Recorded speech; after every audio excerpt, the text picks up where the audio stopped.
So I take it there's some controversy about Dave's new Netflix special, The Closer. Let's get into it. So as you can see, I am Asian, an Asian male at that, meaning I am not black, I am not trans, I am not a woman. So some would say that I am wholly unqualified to talk about this subject.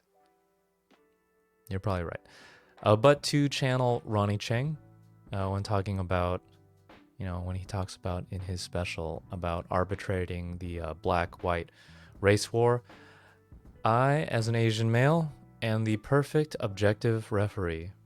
I have no skin in the game, as I really don't care about either side. No hatred, only information, only solutions, fair and dispassionate. Alright, cool.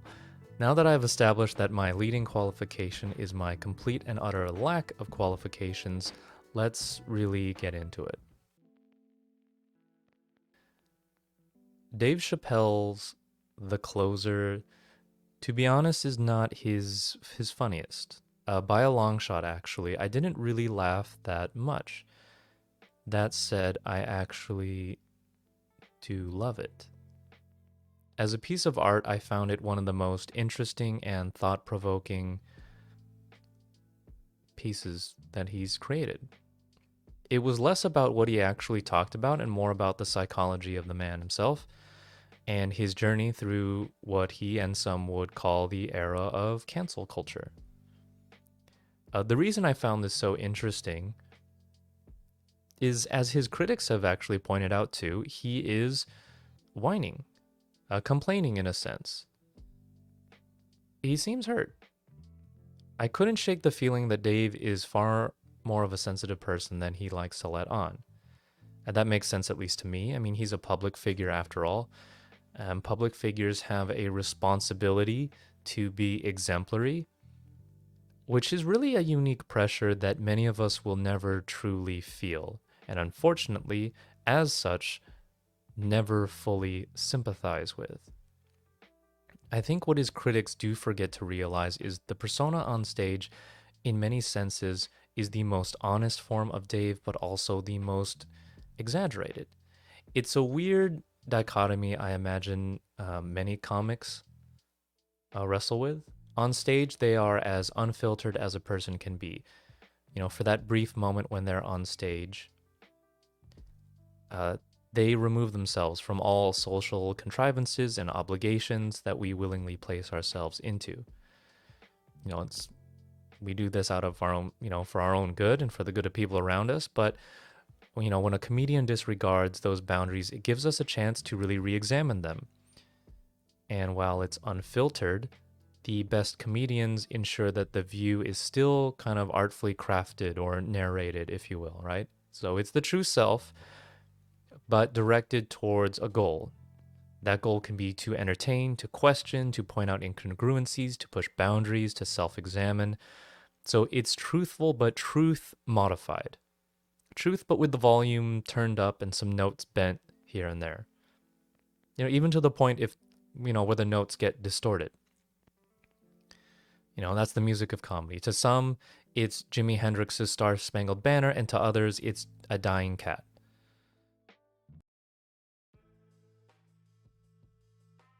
All right, so I'm terrible at metaphors, but my point is this special points to a man wrestling with that idea. A man too who may be by some definition too soft for comedy. Not what you'd expect from the GOAT, right? Because a comedian needs to be fearless, truly not regret anything they say. But by definition of their craft, they will upset and offend at times. To test a boundary, you must first cross it. And I think that's something that we as non-comedians regularly forget. Once that boundary is crossed, the idea is no longer owned by that comedian, and intent gets assigned to it by others. And that's where I think things get really difficult. It's a unique tax that they pay. It's not an easy job, and I don't think anyone is completely immune to the effects of paying for that tax, except for internet trolls, and Dave is no exception. But with the closer, I feel that there are two issues here that are interesting. One is the boundaries that Dave is dancing around in this special hit very hard for some people, right? And this sensitivity is a result of this very unique moment in history and culture. And the internet has just thrown jet fuel on everything. The second part, though, is that the boundaries that Chappelle cross have obfuscated his actual point. They've eclipsed what he really wants to say, and it's gotten away from him in a sense, and I think he's realized it. He's trying to right the ship, if you were. But his efforts are really only just presenting the broadside of the ship to an oncoming wave. And he is frustrated. He's hurt. Hurt people hurt people. I really don't know the origin of the quote, but Joe Rogan quotes it a lot, so I'll put a picture of him somewhere. On the other side of this, there's the LGBTQ community, more specifically the transgender community, and reading through many articles critical of the closer, I start to see some similarities. Because I see a hurt community that doesn't feel heard. They feel unfairly portrayed, and they're rightfully upset. Both sides are fighting for what they feel is right with the tools that they have available, comedy specials and critical reviews. Each of them are attempting to influence our culture. The problem is that while they are focusing on each other, their passions really begin to warp their objectivity. And that's normal, that's human, they're just too close to it. Because of this, they both fall into a common pitfall I think we are all guilty of in these situations, which is disingenuous characterization. And this is what interests me so much, though. As a male, Asian, American, neutral third-party observer, I see this impasse, and I can't help but think of cliches like humanity has more in common than the differences that the differences. I don't really remember the whole quote, but it's a shame these two sides can't really see eye to eye. I do think Dave is giving it an attempt. Like, is it a clean attempt? No. Is it even a good attempt? Probably not. But is it a genuine and human attempt? I think so. But the heat around this topic makes that judgment call way too hard for many to make. The problem is he can't escape his comedy roots, right? I mean, that boundary-pushing spirit can rub people the wrong way. And as Dave Chappelle noted in The Bird Revelation, which is perhaps my favorite special, sometimes the funniest thing you can say is mean. That's the comedian's dilemma. They want to examine why such things are mean and what it means to us that something is mean and also hilarious, sometimes disturbingly and inconveniently hilarious.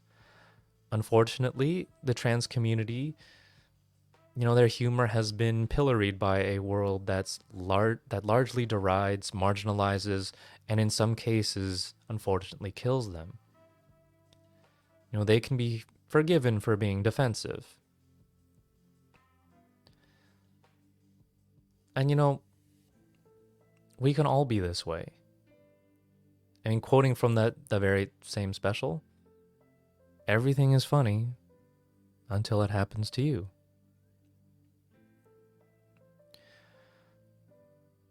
Compounding this feud goes back, way back, several specials worth.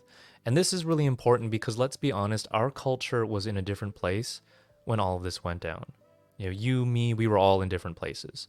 And examining anything in the past with our modern sensibilities will always distort that image. Let's not forget that.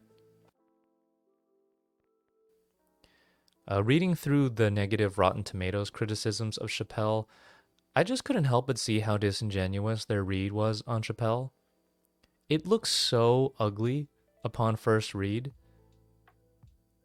I'm not going to sit here and explain comedy, or maybe I will, but, this is something we all should intrinsically know. Comedy relies on running with, farcical and exaggerated stances and premises, and then our expectations are subverted. And when it's done right, we fall out of our seats laughing. It's great. But the setups really require something that I worry is lacking nowadays. Something that's very important. And that's good faith. These articles have none, often taking extremely literal interpretations of his comedy like it's a political statement. How anyone could take a stance on such a comedic performance seems dumbfounding to me. And in that moment, it's really easy to get cynical because it's so nakedly dishonest, but I'm trying my best to practice what I preach, to kind of take a breath and, take that Malcolm Gladwell approach and also try to understand their side. I want to take the most generous read and see what I find. What could get someone to act in such a dishonest way? And what I think I found is a community that really balks at the idea that there's some kind of cancel culture Goliath, that they destroy careers left and right. They see themselves as a small community that is often derided, harassed, and endangered by those with a disingenuous and fundamentally hateful agenda. Their only tool to feel heard is to speak out, to critique. Exaggeration and hyperbole, those are fair game to underscore an important and valid point. They feel they are speaking truth to power, standing up to hate, and despite all of that, all their efforts are really tantamount to is a slap on the wrist for multi-million-dollar companies and individuals. At the end of the day, they honestly just want to be left alone.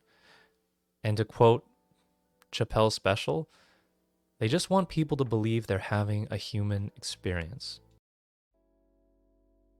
Watching Chappelle, I see a man hurting for his communities. As an entertainer, he grieves for those crushed under the heel of cancel culture. Like, he's rich, but those coming up, those grinding, they're dead on arrival in these tense times. As an African American, he can't help but be jealous of an LGBTQ movement that has grown with such power and influence that, in some ways, it has outpaced his own. He also balks at the idea that his Goliath influence and humor is somehow stoking the flames of hate, destroying lives left and right. He sees himself as a misunderstood ally, defined in a disingenuous light by those with a hateful agenda. All he can do is use his platform to speak out, to critique. Exaggeration and hyperbole, that's the whole art. It's all to underscore a valid and important point. He feels he's speaking truth to power, standing up to misplaced hate. All he's doing is trying to make people laugh and think by telling jokes. And at the end of the day, he honestly just wants to be left alone. Once again, all he wants people to believe is that he's having a human experience. Let's throw in another party, women. And I suppose specifically the women of TERF. A group I feel it's important to say I don't believe is really like one of those card-carrying member groups. I'm sure there are some that self-identify, but to many, it seems to be a group that people are fairly or unfairly grouped into. Team J.K. Rowling, I guess you could call it. Surveying the battlefield, I find it hard just to even find the actual battle line. I think this trips up a lot of people and where we start to get into our first skirmishes, if you will. Like, what are we, TERF, trans, Chappelle, regular people, man to pose? What are we fighting for? Is it sex? Is it gender? Is it what is included in the definition of female and male? Sex and gender specifically get conflated a lot, and I think that is precisely the problem. And just trying to define terms, each party gets into hot water with each other. Language is our greatest tool, and as such, it is our greatest weapon. That's what makes this debate so difficult.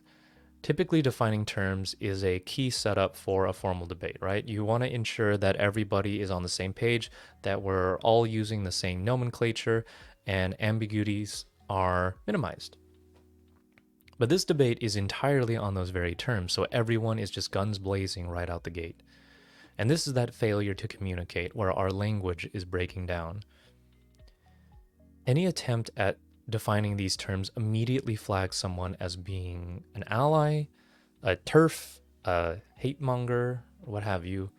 And once you're flagged, I mean, passions being what they are, you are immediately attacked by the other side, and all opinions are chalked up to some kind of biased rhetoric, to an agenda, instead of what it is in most cases, right? Intellectual curiosity and ignorance. I myself have an opinion on these terms, but I'm not going to tell you. Why? Because I want us to have a real discussion. Right? Isn't that a bitch? I think that's a damning indictment on us as a society that the best course of action I can take, or at least the best course of action I think I can take, is to simply just not state my opinion for fear of some kind of tribal warfare and being canceled. That's self-induced censorship. And there's something profoundly un-American about that, but that's an entirely separate debate, so I'll try to stay on task here. But I think this is what trips many people up. Parties are trying to extend olive branches, but you throw the wrong term out there and someone's going to get mad. It's precisely why Chappelle is in poor standing with what he calls the alphabet. As a straight male, or a cisgendered male, or even I'm tripping over these terms as a, as that, he's just not on the up and up about what terms to use. And these terms evolve over time. Yeah, in the past, he's confessed that his pronoun game, wasn't good. And compounding that, as a comedian, he often uses the wrong terms purposely. Not to inflame necessarily, but to paint the most humorous picture for his audience that he can. But what is a humorous image to some is an entire community struggle to another. And this is what I assume JK's problem is too. I've read through her whole Twitter feud with the trans community, and to be honest, it seems very benign to a man to Poe. I mean, it started with a lame joke, but she's an author, not a comedian. To many, though, this term woman is not a joke. It's so much to them that that this debate, or what should be in a debate, immediately leaves the realms of something like semantics and becomes this passionate, dire struggle. There are no cool heads in this debate, it seems. Like, instead of a reply, it is an angry bark. And how does JK respond? With equal passion. This term means a lot to her too, and it damn well should. She's not a hateful being. In her mind, she's not a hateful being. She has nothing but love, but we can't read her mind. And when she, kind of strongly dismisses criticisms of her as being nonsense, it once again stirs passions. Once again, we get to blows and boycotts and book burnings over what? Disingenuous reads on what should be a dispassionate dialogue, an agreement of terms. And Chappelle, to add to this, in the closer, sides with Rowling. Team TERF, he jokes in the special. And by his definition, why shouldn't he? As he states, all human beings must pass through the legs of a woman to come into this world. And that is a fact. This isn't hate speech. There's no hate here. It's just a simple defining of terms. Now, whether you agree with those terms as defined or not, the very forging of that definition is seen by many as an invalidation of an entire movement. And I'm not here to argue if it's correct or not. But I will say that it is like starting a debate off with the supposition that the other debater's argument is not only invalid, but dangerous. And by principle, that just doesn't work. And I'm not sure Chappelle and Rowling can quite see that yet. But similarly, the retort to J.K. Rowling's statements with the mantra, trans women are women, is also equally troubling. Note that this doesn't offer an argument or a defense or an olive branch. Rather, it's a flat rejection and moral sentencing of Rowling and her stance. Again, we're starting the debate off with the supposition that the other debater's argument is wholly invalid and that the other side is immoral for having that stance in the first place.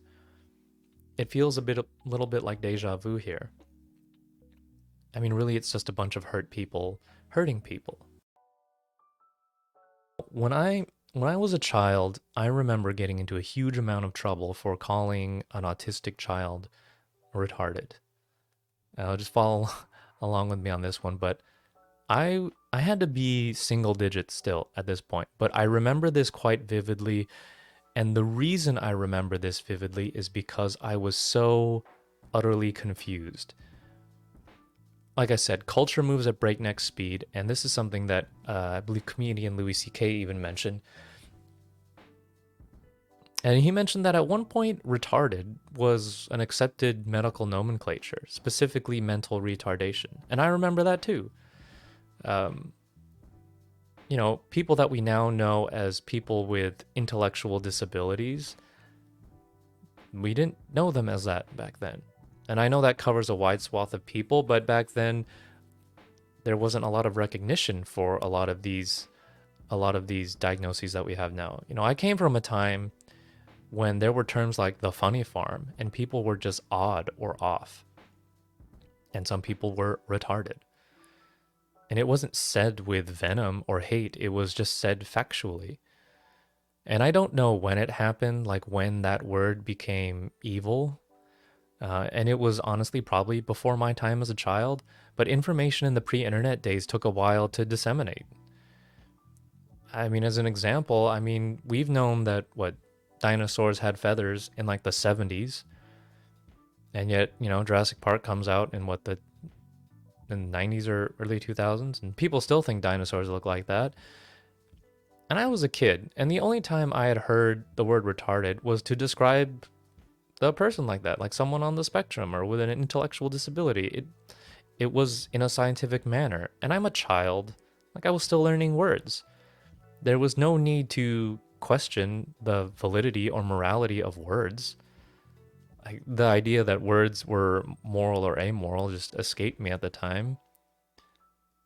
If someone called a red fruit over there like an apple, I'd be like, cool, okay, cool, that's an apple. And so one day, and the thing is, I think I was actually friends with him too. Like, I believe this, I don't remember the exact situation, but I think I was introducing him to another child. I was letting them know that, hey, this is my retarded friend. And it might have even been something like, hey, this is my retarded friend blank or whatever. But this was within earshot of a teacher. Now, this was a perfect teachable moment. We learned by crossing boundaries, and I had unwittingly crossed one. The next thing I knew, this teacher was rushing towards me, though, and yelling, asking me to not use that word. And I didn't even know what that word she was referring to.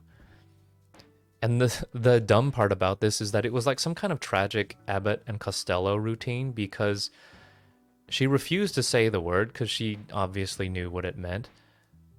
But then I had no idea what we were talking about. So it only got me to say the word more. I was like, what, retarded? But he's retarded. I'm not saying anything mean. Like, he's clearly retarded. Like, and she got so upset and so furious that I was immediately sent to detention. Now, the crazy thing was, at this point, I was still not told what I had done wrong. The teacher was so impassioned, she never actually told me what I had done. She only told me to stop. And I remember sitting in detention trying to figure it out. Like, did I pronounce it wrong? Is it a bad word? How could a descriptive word be bad? Like, what am I supposed to use then if I can't use the one word used to describe it? Now, I use this example because this is hilariously atypical, or at least it really should be. Normally when faced with a child and their inevitable ignorance, of which I had plenty, the response is normally pretty measured, right? Like, it carries with it some kind of understanding. Like, you pull the child aside and you let them know, hey, what you said was incorrect and there's a better way to say it or a better way to do something. And instead, this teacher looked at me like a grown, hateful adult. She was this social justice warrior that had stopped my hate speech right in its tracks. Now, I know people have a responsibility to learn and grow, and that ignorance after a certain age probably shouldn't be excused, but shouldn't it though? Why is it that we cut children so much slack, or at least normally we do, and don't give similar graces to adults? We live in a multicultural internet society. Even the most learned of scholars is going to have a blind spot somewhere, and that blind spot, by the way, only gets worse with age. I mean, that's something even Bill Burr talked about when talking about Donald Sterling, and I think it was, what was it? I'm sorry you feel that way. That was a great special. But I mean, should our immediate response be like that, teachers, to everyone? Like, I can clearly identify that her response was a result of her really rather unflattering and disingenuous read of my character. She basically thought I was what, like a little shit. She didn't tell me what I did wrong because she forgot. She didn't tell me because she knew that I knew better and that I was just some kind of punk kid. Therefore, her reaction is justified. In our society, this is often how we deal with grown adults. And I get it, there are a lot of assholes out there, but maybe, just maybe, it would be helpful to remember how we treat children. Before we jump to conclusions, I think it's important to take a breath and treat each other like what we really are: children. Critics of Chappelle are loath to really give him any slack, and I get it to an extent. He's a very successful and rich comedian. He's a public figure. He should know better. Yeah, he should. But does that mean he automatically does? No, of course not. I mean, we're human. This is something we often forget about with influential people. Being influential does mandate, I guess, a level of responsibility and education, but it doesn't come overnight, and it's not easy. I mean, put the mirror to yourself. How easy do you think it could be? And why is it that, not only do we assume that they know everything, we assume something even worse, that because they know everything, that when they are ignorant on a subject, it's not ignorance. It's actually just flippant hatred disguised as ignorance. That's a really cruel and uncompromising assumption. But for Chappelle's part, he himself ends his special with the plea, please stop punching down on my people. And it's a very powerful message, especially the way he outlines it. But I want to take a look at that too. And is that a generous read of the situation? It doesn't seem like it to me. Disentangling true intention from hyperbole is difficult because comedy, again, look up the definition of comedy, but it does seem like he sees tension between these communities and all he wants is to come together, but all he gets is hate, at least through his eyes. Now, is that true? Perhaps, but is such vitriol motivated by hate, power, entitlement, and a sense of superiority? Quite possibly for some, but I really hope not, and I mostly don't think so. And cancel culture is a tough one because, like many movements, it probably started for a just cause, right? And it's undoubtedly still fighting for that cause, but like any movement, there are going to be that minority, right? A group of enthusiastic and radicalized people. There will be portions of that group that are trying to accelerate their careers on outrage. There will be exploiters and dishonest participants, and the sooner those are identified and really excised, the better for all parties involved. And it's clear many in the LGBTQ community support Dave, but there are also many that don't. Are those players honest? Are they disingenuous? Are they motivated by envy and hate? Or is some of that motivation fear and ignorance? Disingenuous. I've used this term ad nauseum at this point, but honestly, I can't find a sufficient synonym for this. It's a term that keeps coming up over and over again, and this is where Malcolm Gladwell comes in. Talking to Strangers. Is it a perfect book? No, but I admire it, and I have grown to like it even more. When I first read it, to be honest, I was a little worried about Malcolm. I thought his ideas were a bit naive, and that he was doomed for disappointment. I mean, the problems of our tribal ape ancestry and our rapidly evolving society cannot simply be answered by taking a more generous approach to reading people. It really isn't sufficient.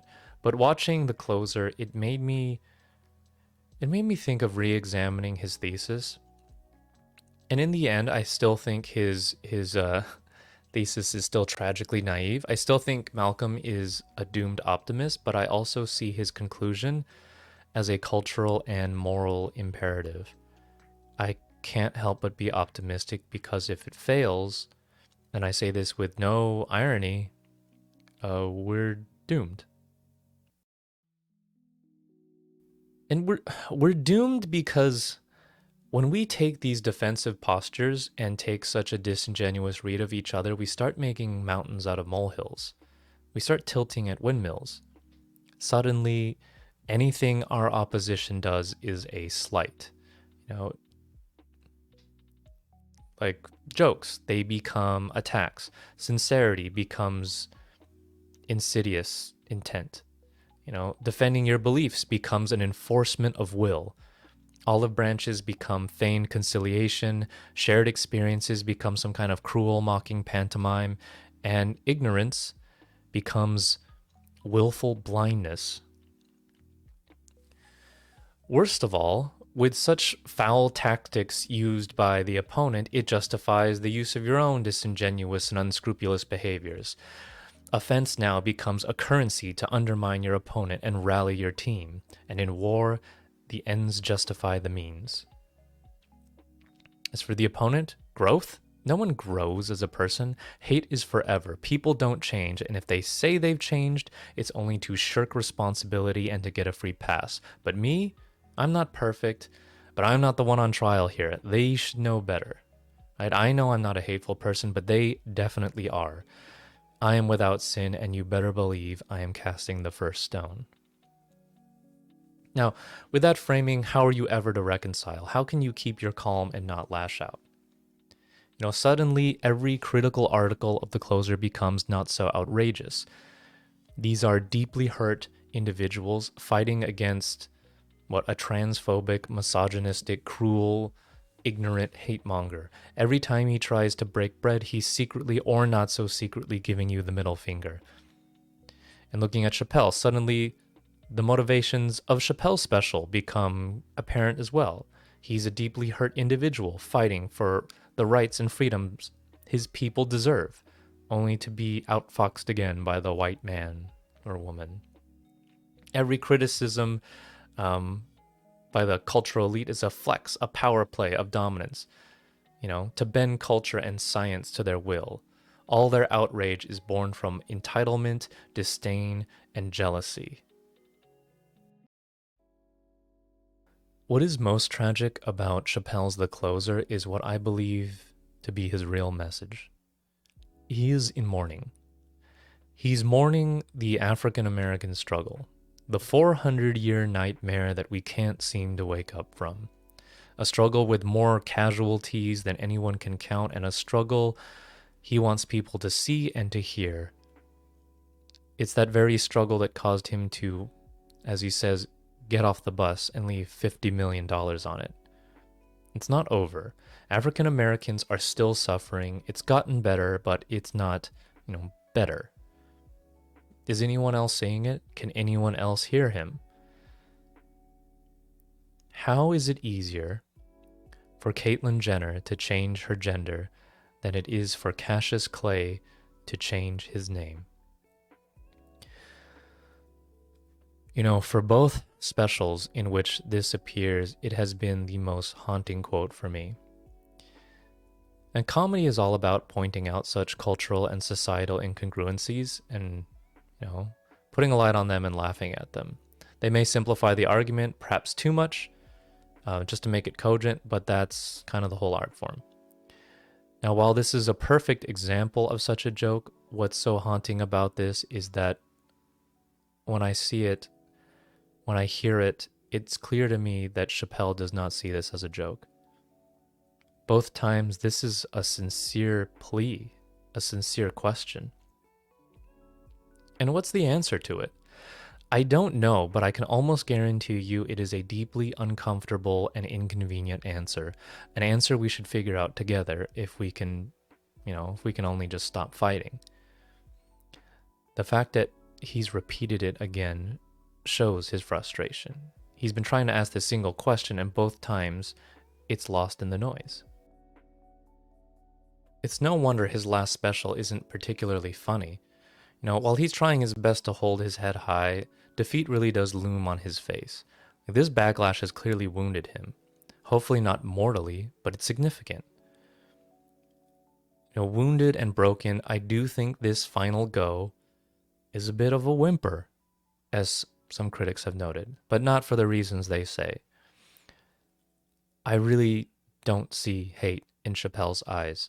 I see a deeply empathetic and sensitive man who is gravely wounded. And I have to hope he can move on. I say Chappelle's The Closer is worth an honest view. Take a chapter out of Malcolm Gladwell and really do take a generous approach when viewing this content, as well as even the reviews of this content. Like, whether you hate him or love him, whether you feel his comedy succeeds or fails, the very fact that it succeeds or fails in your eyes might actually be more important. The meta of this is more consequential than the comedy special itself. It's a window into the struggle of multiple social and cultural movements, as well as the inner state of a beautifully flawed man.